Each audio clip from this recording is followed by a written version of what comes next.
Shirley Terrazzi et habitons Genève. Je suis médecin dentiste de profession. Mes parents m'ont élevé dans la foi catholique romaine. Ma pratique religieuse était régulière à l'église catholique. Je m'occupais de tout le département musique, je jouais de l'orgue, je choisissais les chants. Mais Jésus était lointain et je ne le connaissais pas, je ne lui appartenais pas. J'ai eu un grave accident en juillet 2010, chute en arrière dans un escalier. 15 jours dans le coma et 8 mois et demi d'hospitalisation. Est survenue par-dessus une pneumonie aux soins intensifs depuis la première opération neurochirurgicale. Les médecins ne me laissaient aucune chance de survie à cause de la pneumonie. Par conséquent, sont arrivées toutes les complications imaginables. Pendant 6 mois, j'ai subi 5 interventions chirurgicales. Mon épouse brésilienne se trouvait dans un état épouvantable, sans soutien de sa belle famille. Mais elle a eu assez de force pour m'apporter son soutien tous les jours, grâce à Jésus, parce qu'en même temps, elle s'est convertie, et la plupart du temps, elle a prié, et c'est pour cela qu'elle m'a appris à m'adresser directement à Jésus.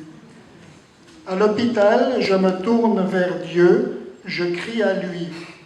Je m'adresse à Jésus de tout mon cœur. J'ai vécu sa présence, il était là avec moi dans ma détresse et ma souffrance. Depuis lors, j'ai arrêté de réciter les prières toutes faites du catholicisme. Pendant mon hospitalisation, des personnes évangéliques que je ne connaissais pas, ont prié et jeûné pour moi tous les jours. Grâce à Dieu qui m'a sauvé la vie, je suis rentré à la maison en février 2011, presque comme un légume sur une chaise roulante. Je suis de nombreuses thérapies différentes de celles de l'hôpital pour mon rétablissement. C'était un tout nouveau départ. J'ai dû tout réapprendre avec patience. Après, j'ai commencé à marcher à l'aide d'un bâton. Ensuite, j'ai commencé à fréquenter l'église évangélique brésilienne où j'ai connu les frères et sœurs qui avaient prié pour moi. En ayant de la peine à suivre les cultes à cause de la langue, j'ai commencé à venir à l'église évangélique de Réveil. J'ai été bien entouré. J'ai commencé à lire la Bible, chose que je n'avais pas faite, à prier, mais simultanément, je n'avais pas quitté l'église catholique de mes débuts.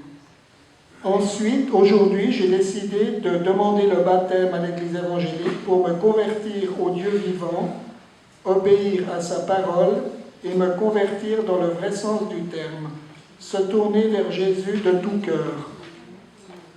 Aujourd'hui, j'ai changé complètement pour le bien, spirituellement et matériellement, car je suis un miracle de Dieu.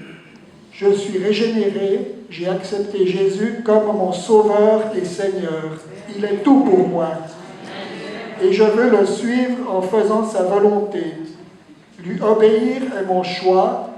Il a mis dans mon cœur sa joie, sa paix, son amour, sa motivation. Avant, j'étais triste et je suis joyeux maintenant. J'étais angoissé et suis devenu serein.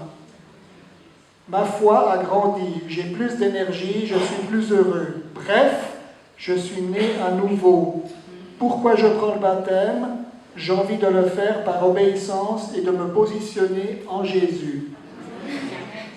Je tiens à remercier particulièrement les personnes qui m'ont guidé sur le chemin de Jésus, mon épouse Shirley, l'apôtre Myriam, les pasteurs Patrice, Sidney et Walter, les missionnaires Regina, Teresa et Anna, ainsi que mon beau-frère diacre Mario et Regina, son épouse.